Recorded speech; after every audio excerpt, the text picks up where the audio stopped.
Welcome to Racing Green, the podcast that explores the ideas, innovations, and influences making waves in the journey towards a sustainable future for our planet.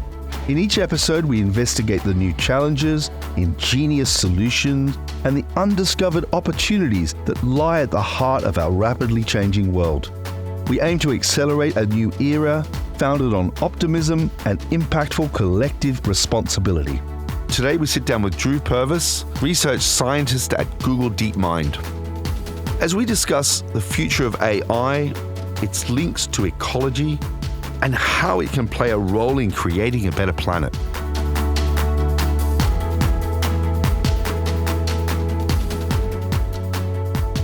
Welcome, Drew. Hi, Jeffrey. Really nice to meet you, and thanks so much for the invite. It's great to be here. Great. Well, I wonder if I get a little bit of background on you and what led you to AI.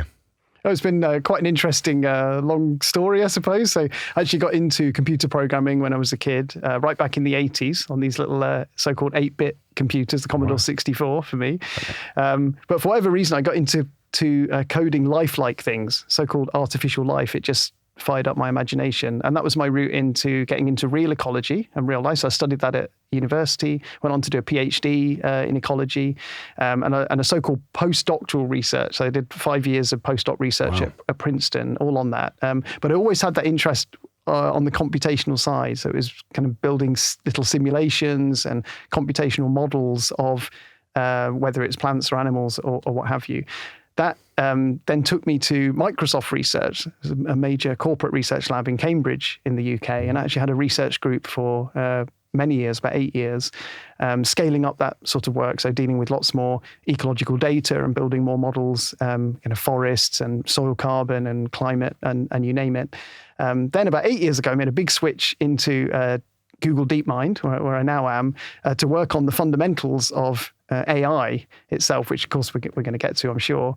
And then more recently, I've actually been trying to join these two things together again and thinking a bit more about how we can take what we've learned in AI and apply it to biodiversity, for example, and other areas of sustainability. So it's been a really interesting kind of career journey. And one of the things I'd really stress is just the amazing colleagues I've been able to work with along the way. Lots of different sorts of people in lots of different roles.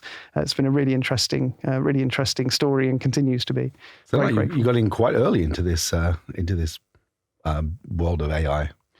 Yeah, I think yes and no. It's an interesting one because actually the concepts around AI, of course, go back a long way, 100 years or more. And actually there was some phases a few decades ago where people made some important breakthroughs, but they hit some limitations, which we'll talk about a little bit in terms of compute and data and so on. So it's true that in terms of the more recent uptick in AI that we're now seeing, this real AI revolution that's happening. DeepMind, Google DeepMind, I'm now in, was especially early, and so when I joined, that's true, that was somewhat early in that revolution. But there is that much longer history that's good to remember as well. Great. Well, tell us about Google DeepMind and how it today fits into the world of AI. Well, Google DeepMind has this two-part mission of solving intelligence and then using that to advance science and humanity. And it's had that two-part mission from the beginning. So the first part is about the sort of fundamental research, trying to actually create, and we'll get to this, I'm sure, but intelligence in silico, intelligence in a machine, AI. Mm-hmm. But it always had this other part of the mission as well, which was then to use that to benefit science and humanity. Now, of course, that can mean several different things, but the part I'm personally particularly interested in is environmental sustainability, whether that's climate change or related areas. Another thing I would say about Google DeepMind is, as well as it being one of the world's leading research institutions, which interestingly, quite a large fraction of that is based right here in London. It actually took me less than 15 minutes to walk from the London campus of Google DeepMind to the Camden studio today. So anyone local in Camden that's listening to this, it's amazing that we've got one of the world's leading AI research labs literally down the road. So that's one thing I would say about it. Another thing is that as well as it being a leading research organization, I think it's played a particularly strong role in helping to shape the global AI community in raising the profile of AI and encouraging research onto that when it was less fashionable back a good few years ago. And also, for example, in topics like safety and ethics and working with the community to raise those topics as well. So it's an amazing place. I'm very grateful to be there. Great. So now talk AI in its pure essence. What's the difference between artificial intelligence and coding or machine learning per se? It's a really good question. I love this question. Like, what is artificial intelligence? And because the first thing to realize is there isn't a single definition of it. There's no hard definition of what AI actually means. But that doesn't mean that it's a meaningless concept by any means. Like the AI revolution that's happening at the moment really is a revolution, and it really is AI. But to take a step back, then the way I tend to think of it is we start to say something is AI when we see a computer that's able to do something which, if, for example, a human was to do it, we would say is evidence of intelligence. And this is what's happening now as and I'll get to this in a second, but as data and compute and methods are all developing, we're now seeing computers do things that previously we just couldn't imagine that they were able to do. So that's one way to think about it. It's, I suppose, in the eye of the beholder, it's whatever we decide to label as intelligence. But of course, now we are seeing many things that previously we very much did think of as intelligence. Another way to think about it, though, is the route that's taken us there. And I think in some ways that it's a little bit like kind of AI 101. So maybe, deep breaths to any of the listeners. And if you want to skip this bit, especially maybe. But let's go through some of the basics. So I think previously, if you wanted a computer to do something, you had to code it by hand. So you would code up, if you like, the inputs and the outputs and the rules in between. Think of a really simple version, like the light in your fridge. Yep. It's like a program that says, if door is open, light is on. If door is closed, light is off. But of course, there are much more complex versions of that, like the braking system in your car or what have you. So with enough effort, you can program computers just manually in that way to do relatively sophisticated things. But over the last few decades, we've seen the growth of an alternative methodology, which we call machine learning. And this is where, capitalizing on data and other methods, the computers are able to learn to do things kind of by themselves, and in the way that, because we take it for granted, that humans do. So, for example, when you were a baby, you spent a lot of time just passively listening to people speak, and you would have noticed patterns in the speech. Yeah. Well, the computer science equivalent of that is called unsupervised learning. Equally, there would have been times when an adult pointed to something like a cat and said, "That's a cat." And the computer science equivalent of that is called supervised learning. So that's where you have so-called labeled data. You have data with labels. And last but not least, when you learn to ride a bike, you'd have done it by trial and error. Yeah. And we call that reinforcement learning. So we have these machine learning methods. And that's been a gradual trend over a number of decades. And a good example of how that might appear in everyday life is the song recommendations you get on your phone on the music streaming service. It's learned through the songs that you've liked, the kind of songs that you like and so on. So it's learned about you. So it's learned to recommend that. It's never been hand-coded by a human. However, now we're seeing a case where we're moving on from that style of machine learning to it's still based on machine learning, but now to do things that are so sophisticated that we think of it as AI. And that transition has been driven by something called deep learning. So this is still a machine learning method, yep, but it's using so-called deep learning models. And what these models do, they have a structure that has been inspired by the structure of animal brains. So they have virtual neurons and virtual links between these neurons, and it's the combination of deep learning with two other trends, which is a huge amount of data, more data than we ever thought. We've collected more data as humans in the last 5 years than all in all of previous history.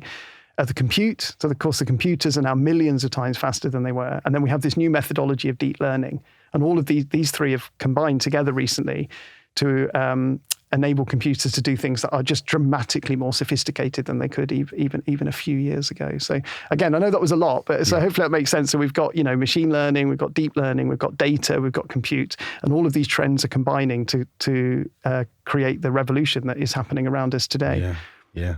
And is that because we're now at critical mass and there's just so much around that we've seen, even in the last 12 months, or probably even in the last 4 months, the mania around AI is just tipped into the general public perception of this is something that I'm now using. It's almost, if I look back at, say, PCs that were used by officers and all of a sudden they were used by everyone. Is this where we're at now with AI? It does feel like we're going through a genuine, what you might call an inflection point at the moment. Places like Google DeepMind, and even before then, these trends were in place a long time ago with better compute, more data, the machine learning methods, the deep learning, all of those things I talked about. But suddenly, that if it feels, and I think it's genuine, that there's been this recent acceleration, and it feels like suddenly that progress is kind of broken through the surface to the point where everybody is noticing. And I've seen it with my own children. They've all used all these latest, for instance, language models. People are using them in the office. There's more and more headlines around AI, et cetera, et cetera. So this is a genuine moment. It's certainly in the perception of AI. I think actually it's a genuine moment in the increase of the power and sophistication of the AI as well. But it's actually been driven by those same trends we talked about in terms of the increased compute, the increased data. There was actually a particular methodological breakthrough in deep learning around something called transformers. So if anyone wants to get geeky, go and read about transformers after you've listened to this as well. So that's an example of actually the AI research. That's innovation in AI itself. Right. But again, combined with the data and compute, that's really pushed a certain kind of AI called generative AI over this threshold to the point that it's being noticed, particularly in the language space, in language data, but actually increasingly in not just language, but actually in multimodal space, so models that combine language with images, like you would have seen some of the image generation work. So many people listening to this probably would have noticed this trend. Suddenly AI is everywhere. Yeah, and but it is real. Yes, it's a continuation of a long-term trend. But also it's a real moment in AI that we're living through at the moment. It's not. I would say it's not just hype. It's real. Yeah. And it was there the same. I guess working in it now. Do you? Yeah. There must have been excitement, little moments of excitement, over the last few years. Obviously, I get working in a lab kind of thing, but it just seems to have popped. And so maybe. Working inside it must be wow, I'm lucky to be here at this moment in time. That's very perceptive. I think certainly I moved in about 8 years ago, right, in 2015, into one of the leading research labs, Google DeepMind. There are other research labs, including in academia and elsewhere, of course. And I think one of the things that everybody felt was that on quite a regular basis, you would see these breakthroughs either inside your home institution or elsewhere in the community. So we've seen those regularly over the years. So it's always been really exciting. And some of them have been weird and wonderful and really surprising. And then culminating in this some of these recent breakthroughs in things like language modeling. And of course, we're anticipating yet more in the future. That's one thing to realize is there's still plenty to do. Like the existing methods and models that we have still have plenty of limitations and drawbacks. So there's still a lot of room for research and a lot of room for improvement. But it's really interesting. Now we're doing that, I think, within a context of a lot of public perception, much stronger public interest. Before it was a little bit like some of it was, a bit more. It was, the researchers are watching, and there was nothing sort of hidden about it as such. But now suddenly it feels like everything's on display. Yeah. So, how do you think this world of artificial intelligence will evolve over the next 10 years? That's a really interesting question. One, of course, there's no single answer to that, and of course, and of course, nobody exactly knows. I think I tend to look at it a little bit through the lens of ecology and ecosystems, because that's how I think about things. So that's one thing I would stress, is that sometimes in the public perception of AI, certainly up until recently, there's perhaps this idea that AI was, I don't know, a robot standing in the corner, or some kind of giant computer brain off in some data center somewhere. Exactly, yeah. And so in other words, very centralized, like in one place. Actually, I think what's becoming clear is that AI will be much more distributed. It will become more like ubiquitous AI. And so think about intelligence in real ecosystems. Where do you find it? Sometimes you find a large amount of intelligence concentrated in something like a human or a primate or an octopus. But there's also little bits of intelligence everywhere. In every plant, every insect, even every bacterium has a limited amount of intelligence. And I think when we think about AI, that's what it's going to be more like. Like there will be some major concentrations of intelligence and some big powerful models that are used for certain purposes, but there'll also be little bits of intelligence in every device, and it's sitting in your phone or in your in the light switch or in your car or etc. It'll be little bits of it everywhere, and then like in real ecosystems, those AI models and those artificial intelligences, if you like, will interact with each other in a complex ecosystem. And let's not forget, they'll also be interacting with us and other devices. So they're a kind of, it's almost like the emergence of a new species in the ecosystem, if you like. It's a very different way to think about it, I think, to how it's usually portrayed. And again, that's not the way to think about it, but it's the way I tend to think about it. So ubiquitous intelligence was the word you used. Yeah. Wow. Okay. Now, here on Racing Green, obviously climate change, our environment, ecosystems, super important to us, and really a moment in time as well. And Max, maybe this two worlds coming together of AI and the need to solve the climate change crisis. How do you think that AI could be used to solve some of the problems we have that we're facing, the really grave problems we're facing with climate change? Yeah, I mean, it's a really, really important question. I think when we think about, we didn't talk about it too much, but why even do AI? Why generate it? And it's because those of us that are creating it in the community, we all believe that it has all kinds of potential benefits to the world and to humanity, and there are many of those, but the ones I personally care about the most are the ones around environmental sustainability. And one very important aspect of environmental sustainability is climate change. So in terms of exactly how AI will contribute to a problem like climate change, of course, actually it will be in multiple different ways, and no one knows exactly how. All sorts of people in the community are trying to work that out, though. So working hard at the moment to identify the most promising ways to apply AI. One way to think about that is you can break it up into a few categories of sort of things that you could look at. So one is the easy one to forget is around understanding. So there are still many aspects of climate change that we actually don't understand very well. And if we don't understand them, we can't necessarily address them very well. And so there's a role there, whether it's, for instance, in understanding whether the recent heat waves and fires in the Mediterranean resulted from climate change, or exactly how. Was it the increased temperatures? Was it the reduced rainfall? Was it the wind speed, etc.? Some of these fundamental questions, or for instance, questions around the impacts of climate change. What will be the potential impact of increased heat waves on, say, agricultural productivity and so on? So it's an understanding question. But then you can move on to something like actually looking to use that understanding to mitigate, so that is reduce emissions or to adapt to climate change. So an example of that might be, for example, changing the way that we manage the here in the UK, the national grid, the power networks, to make them less wasteful. Think about the role of renewables in those, so having to predict things like ahead of time, predicting wind speed and predicting sunlight, that then allows you to manage the power grids better.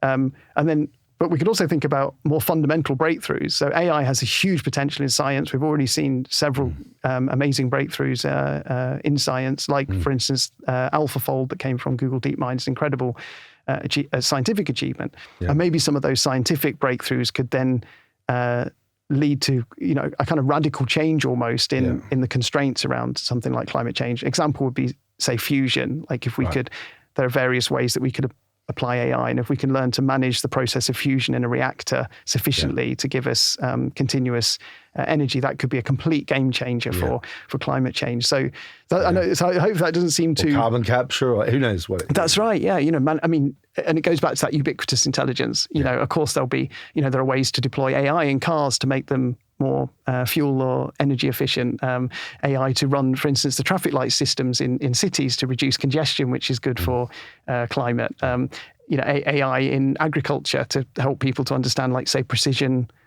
irrigation or when to harvest and when to not.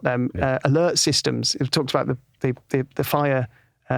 The fires earlier. We had to evacuate 19,000 people from Greece, maybe with a better fire prediction system, we wouldn't have sent them there in the first place, right? Yeah. So this gives you an idea of all these many different areas. I hope that doesn't sound like a non-answer, because we actually don't really know which of these potential deployments of AI will be the most impactful. But it does seem there's such a portfolio of options, though, that it seems relatively sure that at least some of these will be an important part of the way that we solve climate change as humanity. Right. So it's understanding, optimizing, and then genuine game-changing breakthroughs potentially. Yeah, that's one way, exactly, one useful way to think about it. Another thing I did want to stress, though, because I think we might get onto my special topic of biodiversity, is in general, when we're thinking about potential solutions to climate change, there's a special class of solution called nature-based solutions, and these are things like reducing deforestation or managing peatlands differently. So this is using biology and ecosystem management as a way to address the climate problem. And so it's interesting for people to be aware of that actually there's these nature-based solutions. And according to the latest reports from this is the IPCC and so on, a surprisingly large fraction of the potential solutions to climate change are in this category of nature-based solutions. And there's potential for applying AI there. So, which peatlands have the most potential for storing carbon, or perhaps monitoring change when it happens, predicting deforestation ahead of time, or detecting it when it does happen. Yet again, in all of these different areas, there's potential deployment of AI there. So that's another important category, that the application of AI in nature-based solutions. That's perfect timing now to move on to your topic of expertise, and that is AI and how it relates to biodiversity and ecosystems. What are some of the what are the links there? Yeah, I mean, this is the part that I'm particularly excited about right now. So thanks for that. I think the first thing to say about that is that, of course, environmental sustainability is quite multidimensional. So we touched on climate a little bit, because there are other important areas: water, air pollution, food security, and so on. So there are many of these challenges. They're all interrelated. It's one of the things that makes them interesting, but also very challenging to think about, is that you can't solve any one of these without thinking about the links to the others. So that's the broad framing. But the one that I'm personally thinking the most about at the moment is biodiversity. So this is widely recognized as one of the other major environmental challenges that we're facing. Even in, for instance, I was born in the 70s, and since that time, according to the latest reports, animal populations on Earth have declined by an average of 70%. So we've had a 70% loss since I was born, right? Which, I mean, I'm laughing. You had nothing to do with it, right? No, exactly. Yeah, correlation and causation. Yeah, that's true. But so I mean, it's shocking stuff, right? And a large fraction of the world's species are threatened with extinction and so on. So biodiversity is widely recognised as one of the environmental crises that we're going through. At the same. Also, what we're seeing is a growing trend, actually, for governments and citizens, to be fair, have actually taken biodiversity seriously for quite a long time. But we're seeing an increasing trend in the private sector across industries as well, different industries, to consider biodiversity alongside climate. And so, but in order to help all of these different stakeholders, governments, individuals, or the private sector, to address biodiversity loss, we need a lot more information of all different kinds compared to what we have now. And there's a lot of potential for deploying AI to generate that kind of information. So I have some sort of, again, some schemes that we could talk through about how you might think about that, and some examples. What are some specific examples that you could see that you'd love to apply AI to? Often starting more broadly with a bit of a scheme, I think I sometimes like to think of AI-powered data gathering. So that's getting more data on biodiversity in the first place. AI-powered integrated modelling, so that's taking all that data and integrating it together. And then last but not least, AI-powered decision-making. So if we think about those three, one of the interesting things on the first part of those, that's the AI-powered data gathering. Traditionally, ecology has been really limited by data, so just observations, for instance, of plants and animals in different places. This is an area where AI has already been transformative. So this is not theoretical at this point. It's quite exciting. So a number of people listening to this may have tried various apps on their phone where they're able to take a picture of a plant or a butterfly, recording a bird song, things like this, and actually get a species ID from that, or at least a suggested species ID. That's actually only appeared quite recently. And for me, my background in ecology is absolutely mind-blowing how you could do this, take a picture on your phone and get a species ID. This is only possible because of not just machine learning, but actually deep learning. Deep learning is the thing that enables machine learning to be applied to things like images. So there's a particular app, for example, called iNaturalist. We're going for a number of years now. And initially, when you used it, it was kind of for experts in a sense. Like you'd have to go out, you'd take a picture, but then you would put your species ID on it because you actually knew what you were looking at. Although it was always really clever the way it had a community. So if you didn't know, other people in the community could come in and label it. So this was quite efficient, and it led to a large number of observations. But what it was also doing was gathering lots of data of images, because people were taking images and the labels together. More recently, I'm not sure when they rolled this out, but they then deployed deep learning to generate predictive models based off that data. That, of course, then makes the whole thing so much more attractive to amateurs. So now you can take a picture and get an image. So iNaturalist is now the single largest source of ecological information anywhere. It's a phone app, and by combining, and what's really interesting about it is the clever way that it's combined the mobile tech on the app, including things like being able to take a picture, but with the social element, right? Like people working together with the AI and the deep learning, and it's created what we call a flywheel. That so we use the term flywheel to describe cases where the deployment of the AI actually leads to an increase in the data, which then feeds into the AI, which feeds into better deployment and so on. So it goes back and forth, and so now you can, like, more and more people would use an app like that, then gives us better and better models, and then it makes it more and more attractive to the next user and so on. So it's an incredible achievement. So I would say this is hands down transformative. Like this is transforming the raw information that we actually have about nature and life on Earth through an app like this. But on the other hand, at one level, it still just creates data. And so then to address the biodiversity crisis, that we want to look then further downstream to think, okay, we now integrate all that data together, let's say, so we can actually make, let's say, forecasts and predictions about which species might increase or decrease in response to things like climate change. You could perhaps think a bit about it like that first stage, the iNaturalist type work, the AI-powered data gathering, by analogy, it's a little bit like weather stations that give you those point observations, but then you still need the weather modeling that integrates that together so you can make a weather prediction anywhere. And that's the next stage down, is to integrate all this data together so we can actually pick a point on the map, even if no one's ever been there, and perhaps predict which species are there. And if we could do that, then in theory, then we would give, again, NGOs, governments, individuals, just much more information about nature everywhere. And then that third category, though, is to say, even with that, even with all of those maps and all of those predictions, let's say, what actually matters is what people do. Do they cut down that forest? Do they manage that woodland differently? How do they perhaps harvest natural species, et cetera, et cetera? Are they introducing new species and so on? So that's the final category of AI-powered decision making, and I think that's also very exciting because in this recent inflection point that we're going through in AI, we can see how in other areas now people are routinely using AI as part of their jobs. And so actively, like, interacting with these generative models. And so you can imagine doing something analogous to that in, say, conservation. So you could have some kind of AI conservation assistant that you could, perhaps you're doing a rewilding project, perhaps you're just looking to help wildlife in your garden, or perhaps you're a government looking to plan, a network of nature reserves. But whoever you are, you could have the AI to actively interact with back and forth, ask questions, get it to do numerical analysis, whatever it might be. So these are these three categories. So that's a bit of a long answer, but it's something that's particularly obviously high in my mind at the moment. And you talk about nature-based solutions, and if you think of like quantum-based computing and all that kind of stuff, is it possible that there might actually be nature-based solutions, i.e.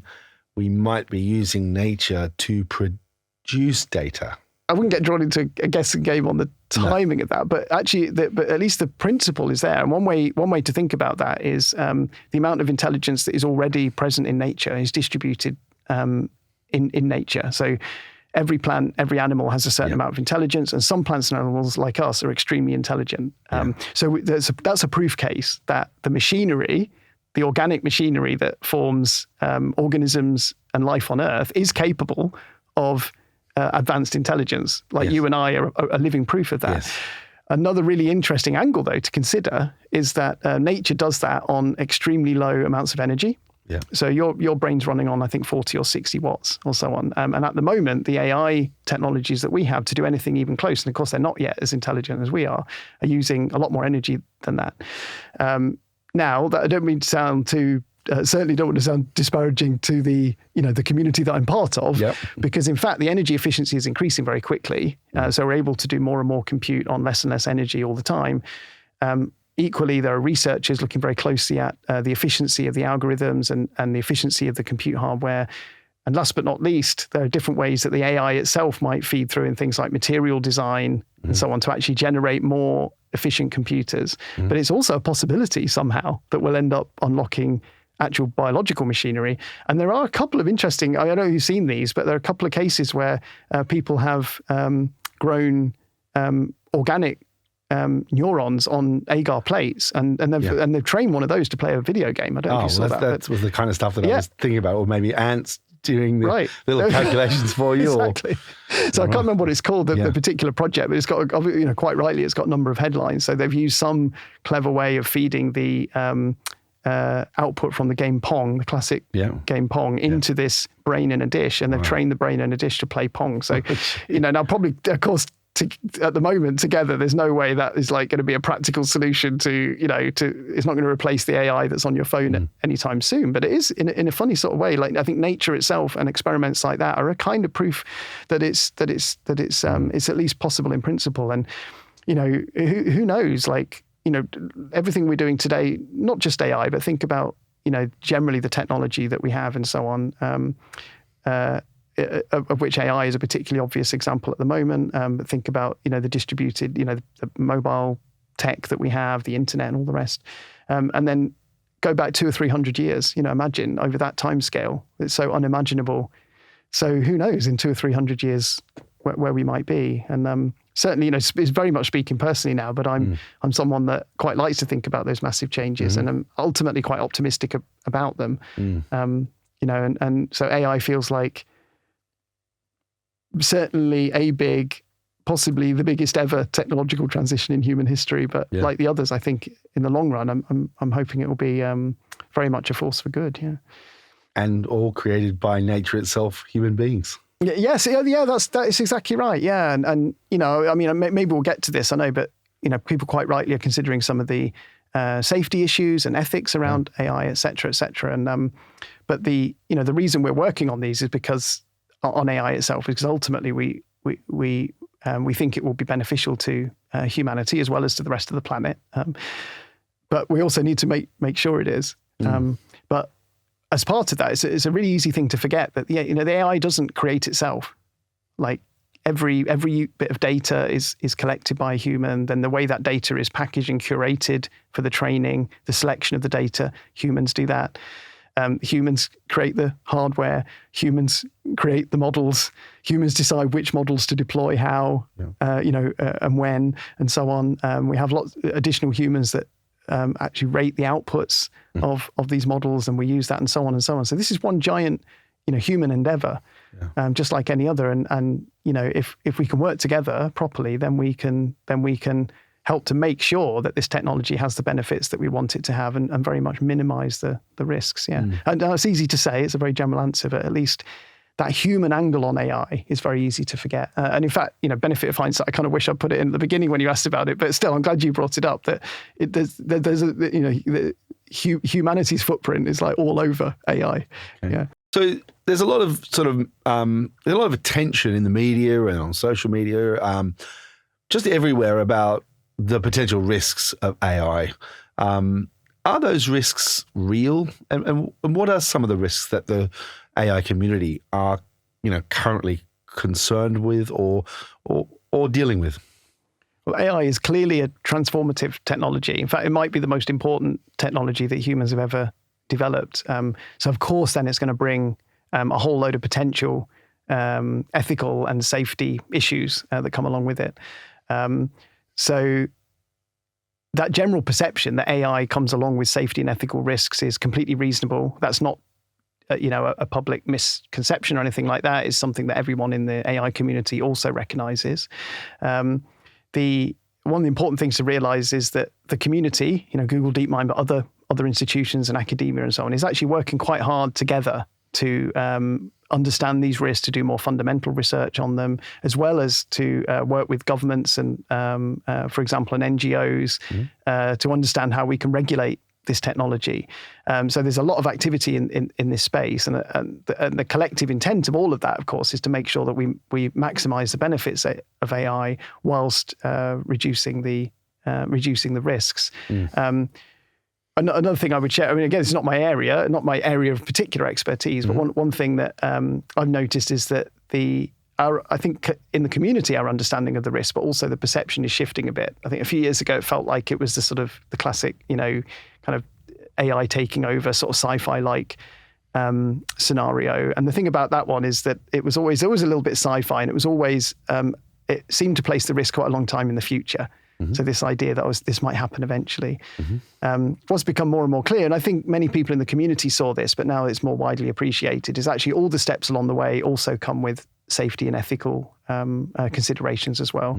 So, once you have AI on your phone recommending all sorts of things, or you have, you've got AI providing information when you're searching for information, there's a potential for various biases, for example, that we don't want to see. We don't want to see AI kind of assuming that every doctor is male, right? For example, these things really matter in terms of making humanity feel included, all of humanity, feel included, et cetera, et cetera. So that's so everything from those very near-term measurable biases that we have now, right through to some of the more serious long-term risks. So these are all things that need to be thought about very, very carefully. But the community is working really hard on this. Could AI make us more intelligent or even less intelligent, i.e., losing our ability to think, or is this extension of AI allows us to have even more unlimited possibilities of what our brains can do? Probably have a couple of answers to that one. Like the first one, I think, is this is a good reminder of how a lot of the interesting topics and research around AI now are not around the computer science and the technology itself, but are actually around these broader questions about what it means to have this ubiquitous intelligence. How do humans interact with it? What will that mean in terms of interaction between people, economies, and so on? Like this much wider picture. We sometimes use this term socio-technical system, that the technical part is actually nested within a social system. So there's a good reminder of this, that like this and all of these questions around how humans and AIs are going to interact and what that means are actually very interesting. As far as this particular question, though, about will AI make us smarter or less smart and so on, obviously, again, no single answer to that, but maybe I'll get a bit more personal on that one. I've been thinking about this recently in lockdown. Like a lot of people, I think I tried a few things and most things didn't stick, but the thing that really stopped was playing the guitar. So now I've always done a bit of singing, actually, including with colleagues at work, but I can never play. And then I wanted to accompany myself, and I got really into the guitar. And of course I've got this app where I can look up the chords of any song, right? Yeah. And so that has been transformative for me in learning the guitar, I think, on one level, because I think I probably would have given up if not for the fact that I could easily look up the next song and I could find the song that was quite good for me, etc. to do. And if you imagine applying AI in a setting like that, which people are already increasingly doing, then the potential for applying AI in education in that way to actually upskill people is huge. On the other hand, it has made me reflect on the fact that I have developed no skill whatsoever in actually working out the chords to a song, because I've not forced myself to do it, because I just look up the next song. Right. So, and it's made me, I have been reflecting a little bit recently on how amazing the human brain is. And, the human brain or the animal brain is actually the inspiration for deep learning that's powered all of this, right? It's like the original intelligence, right? And how if you put the effort in and load a skill into that, then nothing beats that right now, right? Yeah. Like the human brain is incredible at these sorts of skill things. So it almost makes you wonder whether we sort of have a choice as individual humans, like which things do we want to kind of offload to the AI to say, this is a kind of skill that is not particularly dear to me, and I'd rather just have an easy solution to it. And which things do I really want to make those special skills? And there, I think an AI can obviously help in that offloading scenario, it can sort of do something for you. But I think it also has potential to help in this upskilling thing, because it could be an amazing teacher, to really help you to learn for itself. And it's interesting to think of the different modes there, because the signature of the first one, if that's a useful AI, is that you use it all the time. Think about, I navigated here obviously with Google Maps, right? And that those have AI in them now. So you could say I kind of navigated, and the signature of that is I use it all the time. Yeah. The funny thing about the signature of the teacher is that eventually maybe you're done. Yeah. So it's almost an AI whose success metric is, the teacher is done, like my job here is done. And I love that idea that actually that it's the teacher that eventually says, you don't need me anymore. That was the point to me, So, we're sort of straight. Yeah. I'm very much talking personally here, by the way, but I think it's really interesting to think through them. Do you think AI is going to create more jobs or take jobs away? Firstly, AI is the latest and greatest of the technological advances that humans have been able to create. And the previous ones have been able to, on aggregate, improve the economy, improve people's lives, and have not taken away jobs, right? So, so at that level, that's one possibility as we project into the future, that the same will be true. That doesn't mean that individual jobs won't change, the world of work won't change, but on net, it will lead to just as much productivity and just as many jobs. Again, speaking personally, though, it's also interesting to think of the broader question about whether AI could trigger changes in our value systems and in the way that actually we work more broadly as humans together in this society and in this economy. Who knows, right? Like, maybe we won't be quite so anchored on working, 8, 10, 12 hours a day, 6 days a week with a couple of weeks off, Who knows? In some, there's just a massive opportunity for humanity through this sort of AI opportunity where we're really at the beginning of something quite profound. I wonder if you could just leave us with one thought about what we might be using AI for in some way to make ourselves a better human race.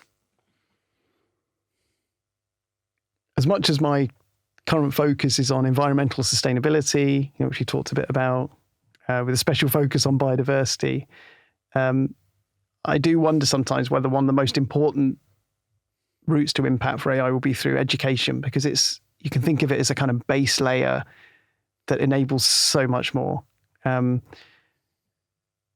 more educated people are, the more informed they are, then the better able they are to adjust their individual lives to be able to create sustainability, but also the better able they are to work with others to create these more societal solutions to things like climate change and biodiversity and so on. I personally think that there's a lot of scope for education to improve, even in advanced, even in wealthy countries like the UK, but also think about the growing populations we have across the world in places like sub-Saharan Africa, where you couldn't roll out a traditional education system to that many people so quickly, even if you tried. So I think that would be one area I think about, the potential for AI to improve education as a kind of base layer sort of contribution to all sorts of societal challenges. Yeah. Great. Well, Drew, thanks for joining us here today on Racing Green. Oh yeah. Well, again, thanks for the invite. It was great to have a chance to talk through things actually so broadly. I hope it made some sense.